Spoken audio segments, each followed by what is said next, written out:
Solo levelling के बिल्कुल episode पर आप सभी का स्वागत है। तो आज हम लोग बात करने वाले हैं सोलो लेवलिंग के सीजन 2 एपिसोड नंबर 4 के बारे में। तो पिछले एपिसोड में हमें देखने मिलता है कि जिनवू फाइनली जाकर आइस लेयर्स के बॉस को मार गिराता है और अभी बारी था घर वापस जाना।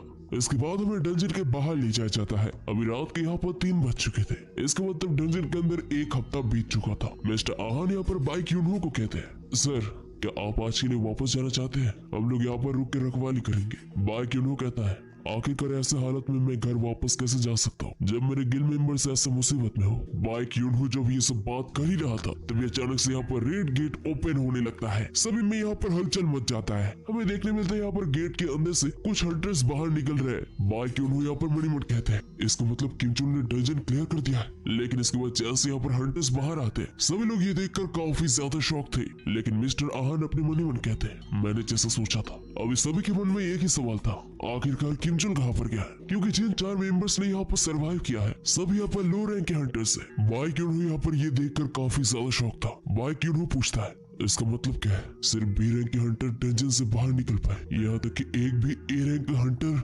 डंजन से जिंदा बाहर नहीं निकल पाया। आखिरकार डंजन के अंदर हुआ क्या था? जिनवू और वो लड़की वहाँ से जाने लगती है। लेकिन तभी यहाँ पर बाइक यूनहो जिनवू को रोक लेता है और कहता है, मुझे तुमसे कुछ बात करनी है। जिनवू यहाँ पर अपने कंधे से बाइक यूनहो का हाथ उठाता है और कहता है, मैं बहुत ही थक चुका हूँ। अगर आप कुछ जानना चाहते हैं तो आप अपने गिल मेंबर्स को पूछिए। जिनवू का साहस देखकर यहाँ पर बाइक यूनहो काफी ज्यादा सरप्राइज हो जाता है। इसके बाद बाइक यूनहो और भी कस के जिनवू के कंधे को पकड़ता है और कहता है, मेरा नाम बाइक यूनहो है और मैं व्हाइट टाइगर गिल का लीडर हूँ। हम लोगों ने अभी बहुत सारे हाई रैंकिंग हंटर्स को खोए, तो एक गिल मास्टर होने के नाते मुझे तुमसे कुछ जानना है। जिनवू यहाँ पर कहता है, आप कहना क्या चाहते हैं? मैंने एटलीस्ट आपके 3 हंटर्स का जान बचाया, तो एक गिल मास्टर होने के नाते आपको मुझे शुक्रिया कहना चाहिए था। वो दोनों ही एक दूसरे के आंखों की तरफ घूरते जाते हैं। लेकिन इसके बाद बाइक यूनहो अपना हाथ हटाता है और कहता है, मुझे माफ कर देना, मैं बस थोड़ा बेचैन हो गया था। इसके बाद जिनवू और वो लड़की वो दोनों गाड़ी लेकर वहाँ से चले जाते हैं। जिनवू वहाँ से जाने के बाद यहाँ पर मिस पार्क जो लड़की जिनवू की पार्टी में थी उस लड़की से यहाँ पर बाइक यूनहो कुछ सवाल पूछता है। बाइक यूनहो पूछता है, मिस पार्क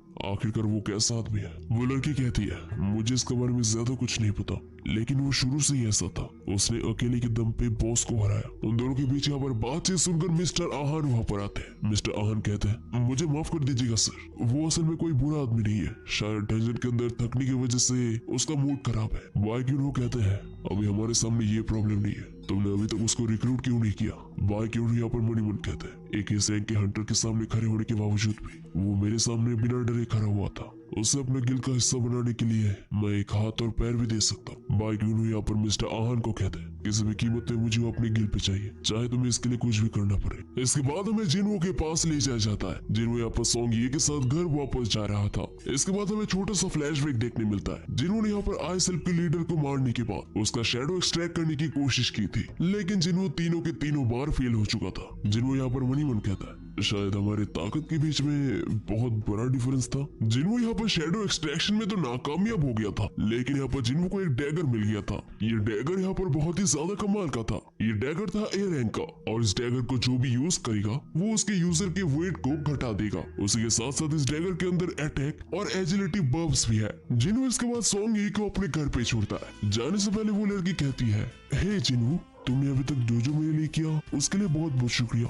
अभी तक यहाँ पर सॉन्गी जिनवू को मिस्टर कह के बुला रही थी। अचानक से यहाँ पर जिनवू सुनकर जिनवू थोड़ा सरप्राइज हो जाता है। इसके बाद वो लड़की कहती है, ठीक है अभी मैं चलती हूँ, कल हम लोग मिलेंगे। सॉन्गी यहाँ पर बहुत ही ज्यादा ब्लश कर रही थी, लेकिन इसके बाद वो वहाँ से भागकर चली जाती है। जिनवू देखता है यहाँ पर रात के 3:50 हुए थे। जिनवू प्लान करते कि वो नेक्स्ट दिन सुबह से एक बार फिर से जिनवू के साथ डंजन रेड्स पे जाएगा। इसके बाद देखते देखते सुबह हो जाता है। एक बार फिर से यहाँ पर जिनवू अपने चमकीले आर्मर पहनकर जिनवू के घर पे आता है। जिनवू उसके आउटफिट को देखकर कहता है, क्या तुम टैक्सी में ये पहनकर यहाँ तक आए? वैसे मैंने सोचा था कि मैं तुम्हें रास्ते में उठाऊंगा। जिनवू कहता है, नहीं सर, आप हमेशा मेरी मदद करते रहते हैं, तो मैंने सोचा कि आज मैं आपकी मदद करूं। इसके बाद वो दोनों एक बार फिर से डंजन रेड की तरफ चलने लगते हैं। जिनवू यहाँ पर यू जिनवू को रास्ते से सॉन्ग ये को उठाने के लिए कहता है। सॉन्ग ये का नाम सुनकर यहाँ पर जिनवू थोड़ा सरप्राइज हो जाता है। वो अपने मन में कहता है, ये सब मैं क्या सुन रहा हूँ? वो उस लड़की का नाम के साथ साथ उसका फोन नंबर भी जानते हैं? क्या वो लोग एक रिलेशनशिप में है? इसके बाद वो दोनों सॉन्ग ये के अपार्टमेंट पे आकर पहुंचते हैं। जिन्हों यहाँ पर कहता है, वैसे सर क्या अभी से मैं उनको मिस करके बुलाऊं? जिन्हों यहाँ पर कहता है वो सिर्फ मेरी बहन की एक दोस्त है और कुछ नहीं। इसके कुछ देर बाद यहाँ पर सॉन्ग वहाँ पर तैयार होकर आती है। गाड़ी के अंदर आती ही वो दोनों बात करना शुरू कर देते हैं। जिन्हों यहाँ पर पूछते हैं कि कल रात वो सो पाई है या फिर नहीं। सॉन्ग ये कहते हैं कि वो कल रात बिल्कुल भी नहीं सो पाई। जिन्हों कहता है कि कुछ देर के लिए उसका आंख लगे थे, लेकिन ये सब सुनकर यहाँ पर दूसरी तरफ जिन्हों काफी ज्यादा शौक हो जाता है। जिन्हों यहाँ पर मन मन कहता है, ये सब क्या है? कल रात वो दोनों एक दूसरे से मिले थे और वो दोनों बिल्कुल भी नहीं सो पाए और उसी के साथ साथ थके हुए भी थे और ऊपर से सुबह के 4 बजे वो लोग घर पर पहुंचे। आखिरकार इसका मतलब क्या है? क्या ये सब सर के बहन के दोस्त हैं या फिर कुछ और? लेकिन इसके बाद जिन्हों कहता है, सर मिसान सॉन्ग अभी तक अंडर एज है। जिन्हों यहाँ पर कहता है, तुम्हारा मतलब क्या है? जिन्हों को यहाँ पर पसीने छूटने लगते हैं, लेकिन यहाँ पर जिन्हों कहता है, नहीं नहीं कुछ नहीं। वो अपने मन मन कहता है, जो भी हो वो बिल्कुल आम लड़के तो बिल्कुल नहीं है, इतना तो मैं श्योर हूँ। इसके बाद जिन्हों इस मामले को यही पर भूल कर आगे बढ़ने लगता है। इसके बाद हमें सीधे डंजन पे ले जाया जाता है। जिन्हों और जिन्हों वो दोनों यहाँ पर डंजन पे खड़े खड़े तमाशा देख रहे थे, क्योंकि जिन्हों के शैडो से यहाँ पर सारे काम अकेले कर रहे थे। लेकिन तब यहाँ पर जिन्हों कहता है, वैसे सर ये सब आखिरकार है क्या? क्योंकि जिन्हों ने यहाँ पर जिन्हों के शैडोज को पहली बार देखा था, तो जिन्हों को इसके बारे में कुछ भी नहीं पता था। जिन्हों कहता है, तुम इसको मेरा एक स्किल कह सकते हो। जिन्हों कहता है, आपके पास ऐसा एक स्किल है जो शैडोज को समन करते हैं। जिन्हों कहता है, हाँ ये बहुत ही लंबी कहानी है, लेकिन जो भी हो ये लोग बहुत ही काम की चीज है। वो लोग डंजन के काम को अच्छे तरीके से संभालेंगे। लेकिन यहाँ पर जिन्हों ये सुनकर थोड़ा डिप्रेस हो जाता है। जिन्हों कहता है, सर क्या मैं एटलीस्ट एक एसेंस स्टोन कलेक्ट कर सकता हूँ? जिन्हों कहता है, क्यों क्या हो गया? जिन्हों कहता है, बस मैं ये सोच रहा था, मैं लड़ाई में तो काम का नहीं था और मैं अभी तक सिर्फ एसेंस स्टोन कलेक्ट करता था, लेकिन अभी वो काम भी मेरे हाथ से चला गया। अभी मुझे ऐसा लग रहा है कि मैं बिल्कुल पूरी तरीके से नाकारा हो चुका हूँ। जिन्हों यहाँ पर मुस्कुरा के अपने मन मन कहता है, ये लड़का सच में बहुत ही अजीब है, लेकिन क्योंकि ये इसके साथ मेरा लास्ट रेड है तो मैं इतना तो कर ही सकता हूँ। जिन्हों इसके बाद कहता है, ठीक है तुम ले सकते हो।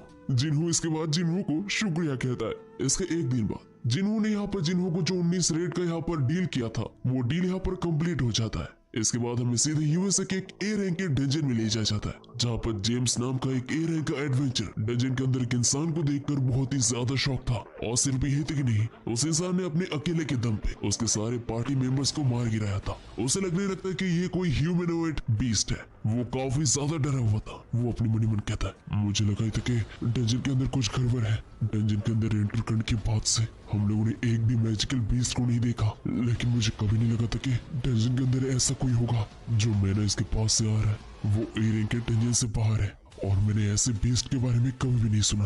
आखिरकार ये आदमी है कौन? वो बंदा यहाँ पर धीरे धीरे जेम्स नाम के एडवेंचर के पास आने लगता है। वो एडवेंचरर यहाँ पर काफी ज्यादा डरा हुआ था, लेकिन इसके बाद वो बंदा कहता है, तुम मेरे कानों पे दर्द कर रहे हो और आज चिंता करने की कोई जरूरत नहीं है। तुम्हारे दोस्त अभी तक मरे नहीं है, वो सिर्फ बेहोश हुए हैं। अगर तुमने अपने स्क्वाड के साथ मेरे ऊपर हमला नहीं किया होता तो ये नौबत कभी नहीं आती। मैं कब से कह रहा था कि मैं कोई मॉन्स्टर नहीं हूँ। मेरे ख्याल से मैं क्या कहना चाह रहा था तुम्हें कुछ समझ नहीं आ रहा था। अभी मैं तुम्हें इसके बारे में कैसे समझा? मैं कोरियन हूँ और मुझे घर वापस जाना है। इसके बाद एक बार फिर से हमें जिन्हों और जिन्हों के पास ले जाया जाता है, क्योंकि उन लोगों का यहाँ पर रेड का टारगेट कंप्लीट हो गया था। तो यहाँ पर जिन्हों को रेस्टोरेंट पे खाने के लिए लेकर आया था। जिन्हों यहाँ पर पूछता है, अभी तुम आगे क्या करने वाले हो? जिन्हों कहता है कि वो आगे जाकर गिल मास्टर बनने का रिटन एग्जाम लेगा और इसी के साथ साथ उसके फादर के साथ सब कुछ मामला सुलझाएगा। जिन्हों अपने मन ही मन कहता है, मैंने सर के साथ जो प्रॉमिस किया था वो भी मुझे सोचना होगा। जिन्हों अपने मन ही मन कहता है, 30 बिलियन पैसे से मेरा जिंदगी और भी आसान हो जाएगा, लेकिन मेरा मेन टारगेट है लेवल अप करना, यानी कि ये सिर्फ एक बोनस होगा। मैंने यहाँ पर अपना गोल ऑलरेडी हासिल कर लिया, तो अभी इस रिलेशनशिप को कंटिन्यू रखने का कोई मतलब नहीं बनता।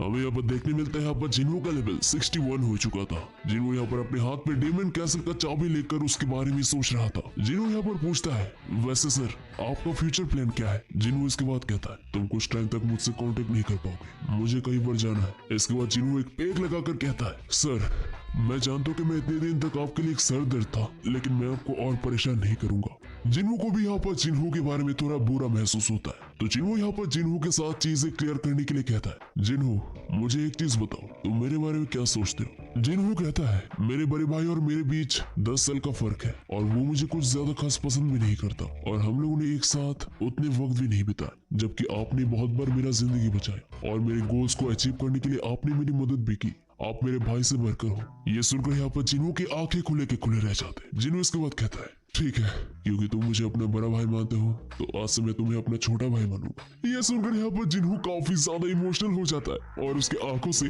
आंसू निकलने लगते हैं। जिन्हों यहाँ पर कहता है, सर क्या मैं आपसे एक बार गले मिल सकता हूँ? जिन्हों यहाँ पर ऐसे ही नशे की हालत में रोने लगता है। तभी अचानक से यहाँ पर जिन्हों को न्यूज में एक रिपोर्ट सुनने मिलता है जो रिसेंटली होने वाले हादसे के बारे में थे। सभी जगह यहाँ पर खबर पहुंच गया था कि व्हाइट टाइगर गिल के एक डंजन में सिर्फ लो रैंक के हंटर बाहर निकल पाए थे और सारे हाई रैंकिंग के हंटर्स डंजन के अंदर ही मारे गए थे। सभी रिपोर्टर्स यहाँ पर बाई क्यूनहो के ऊपर उंगली उठाने लगते हैं, लेकिन बाई क्यूनहो इसे एक्सीडेंट का नाम देकर इस मैटर को यही पर क्लोज कर देते हैं। इसके बाद हमें सीधे व्हाइट टाइगर गिल के लीडर के पास ले जाया जाता है। बाई क्यूनहो यहाँ पर प्रेस कॉन्फ्रेंस के बाद बहुत ही ज्यादा थक चुके थे। तभी अचानक से उसे मिन ब्यूंग का कॉल आ जाता है जो अभी जापान में था। बाई क्यूनहो पूछता है, अभी तुम जापान में क्या कर रहे हो? मिन ब्यूंग के पास यहाँ पर बहुत ही बड़ा खबर था। वो यहाँ पर बाई क्यूनहो को कहता है, कुछ दिन पहले यहाँ पर जापान से किसी ने कोरिया के हंटर एसोसिएशन को कॉल किया था। बाई क्यूनहो कहता है, किसके बारे में? मिन ब्यूंग कहता है, तुम विश्वास नहीं करोगे लेकिन ये जेजू आइलैंड के बारे में था। जेजू आइलैंड का नाम सुनकर यहाँ पर बाई क्यूनहो के रोंगटे खड़े हो जाते हैं। जेजू आइलैंड एक ऐसा आइलैंड है जहाँ पर 4 साल पहले एक डंजन गेट ओपन हुआ था और ये गेट कोई आम गेट नहीं था। ये गेट था इस रैंक का। 4 साल पहले इसे क्लियर करने की कोशिश किया गया था, लेकिन कोरियन गवर्नमेंट इसमें फेल हो गए और उन्हें इस आइलैंड के ऊपर से गिव अप करना पड़ा। और अभी 4 साल बाद अभी भी वहाँ पर बहुत सारे एंट मॉन्स्टर है। हमें यहाँ पर जानने मिलता है कि 4 साल पहले के रेड में मिन ब्यूंग और बाई क्यूनहो लगभग यहाँ पर मरने के कगार पे थे,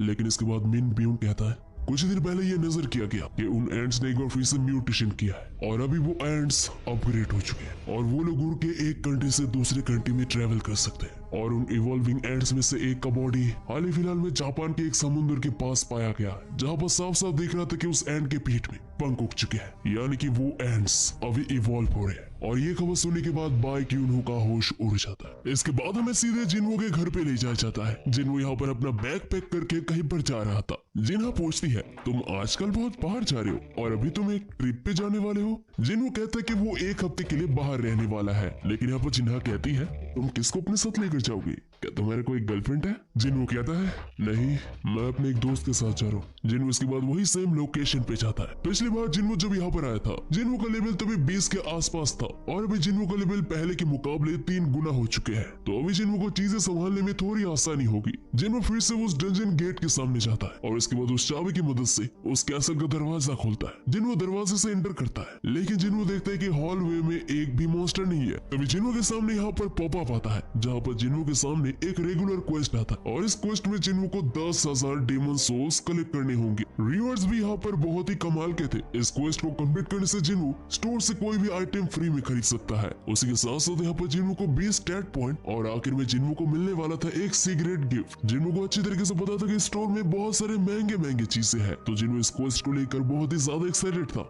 लेकिन जिन्हो ये समझ जाता है क्योंकि इस क्वेस्ट का रिवॉर्ड काफी अच्छा है, तो इसका मतलब ये क्वेस्ट भी बहुत ही ज्यादा हार्ड होने वाला है। जिन्हो के सामने एक और दरवाजा आता है। जिन्हो जैसे यहाँ पर दरवाजा खोलता है, जिन्हो की आंख खुले के खुले रह जाते हैं। जिन्हो अपने आंखों के सामने एक शहर देखता है, जिस शहर में यहाँ पर चारों तरफ आग लगे हुए थे। जिन्हो ये देखकर बहुत ही ज्यादा सरप्राइज था। जिन्हो कहता है, मुझे कभी नहीं लगा था कि मैं ऐसे एक फील्ड टाइप के डंजन के अंदर आ जाऊंगा। क्या ये डंजन सच में सोल का रेप्लिका है? मुझे 10,000 डेमन सोल्स कलेक्ट करने होंगे, तो इसका मतलब इस कैसल के अंदर 10,000 से भी ज्यादा डेमोनिक बीस्ट होंगे। मैंने सभी को कहा कि मैं एक ट्रिप पे जाने वाला हूँ, लेकिन अभी मुझे लग रहा है कि मैं इसे 1 हफ्ते में खत्म नहीं कर पाऊंगा। जिन्हो के सामने यहाँ पर बहुत सारे डेमंस के ढेर आ जाते हैं। जिन्हो अपने बैग को नीचे रखता है और अपने डैगर लेकर सीधे डेमंस के ऊपर हमला बोल देता है। वो डेमन भी यहाँ पर रोर करते हुए जिन्हो के ऊपर हमला करते हैं, लेकिन जिन्हो अपने एजिलिटी का इस्तेमाल करके एक के बाद एक डेमंस का सर काटते जाता है। जिन्हो कहता है, तो लगता है मेरा मेहनत बर्बाद नहीं गया। इसके बाद हमें यू जिन्हो के पास ले जाया जाता है। जिन्हो यहाँ पर पूरी तैयारी से आया था। जिन्हो ने यहाँ पर अपने साथ अपना लाइसेंस और अपना एक्सपीरियंस रिकॉर्ड भी लाया था, जो वो अपने फादर को दिखाता है। जिन्हो कहता है,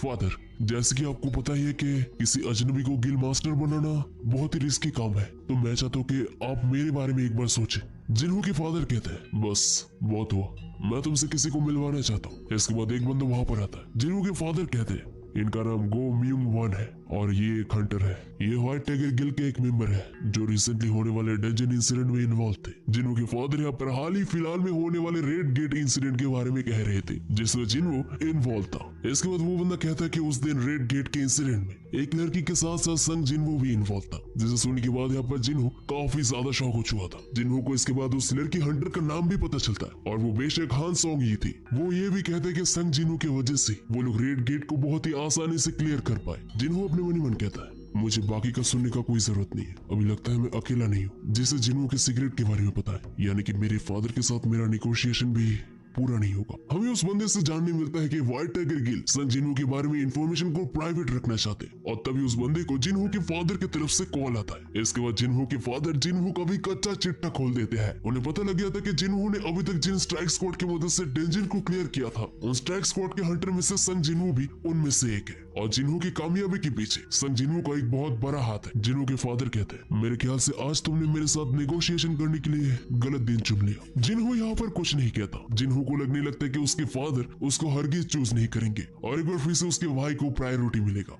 जिन्हों के फादर पूछते हैं क्या तुम्हें और कुछ कहना है, लेकिन इसके बावजूद भी जिन्हों कहता है डैड मैं जानता हूँ कि मेरे पास ये मांगने का कोई हक नहीं है, लेकिन फिर भी मैं चाहता हूँ कि आप मुझे गिल मास्टर बनाए। जिन्हों के फादर कहते हैं ठीक है। फिर ये सुनकर यहाँ पर जिन्हों काफी ज्यादा शौक हो जाता है। जिन्हों के फादर इसके बाद कहते हैं मैं तुम्हें गिल मास्टर बनने दूंगा, लेकिन एक शर्त पे। तुम जानते हो कि हम हमारे गिल के लिए इस रैंक के हंटर्स को इकट्ठा करने की कोशिश कर रहे हैं और किसी अनजाने आदमी को गिल का लीडरशिप देना ये भी बहुत रिस्की होगा। तो मुझे एक बात बताओ, क्या तुम संग जिन्हों को हमारे गिल पे ला पाओगे? जिन्हों अपने मनी मन कहता है मैंने इस मौके के लिए बहुत कोशिश की। इसके बाद जिन्हों अपने फादर से कहता है ठीक है फादर मैं कोशिश करूंगा। जिन्हों के फादर ने अभी तक 2 इस रैंक के हंटर चाहिन और मिन बियोंग को ऑफर दिया था, लेकिन उन दोनों ने यहाँ पर ऑफर को डिक्लाइन कर दिया। चाहिन को जिन्हों के फादर ने ऑफर इसलिए दिया था क्योंकि चाहिन हंटर्स गिल की वाइस गिल मास्टर है और अगर वो यूजिन गिल ज्वाइन करती है तो उन्होंने वादा किया था कि वो उसे गिल मास्टर बनाएंगे ताकि वो लोग फाइनेंशियली गिल को ग्रो कर सके। और दूसरी तरफ मिन बियोंग पूरी तरीके से ठीक ठाक होने के बाद भी उसने बहुत ही जल्दी अपने हंटर कैरियर से रिटायर ले लिया। लेकिन जिन्हों के फादर ने सोचा था कि अगर वो रिक्वेस्ट करे तो शायद कुछ काम बन सकता है, लेकिन जेजू आइलैंड का रेट फेल होने की वजह से मिन बियोंग ने हंटर कैरियर से रिटायर होने का डिसाइड किया। लेकिन अभी तक जिन्हों के फादर ने हार नहीं माना था। जिन्हों के फादर को यहाँ पर रिसेंटली जेजू आइलैंड के अपडेट के बारे में भी पता था, जहाँ पर एंट मॉन्स्टर जेजू आइलैंड पे अभी इवॉल्व होने लगे थे। वो दोनों ही यहाँ पर गहरी सोच में पड़े हुए थे।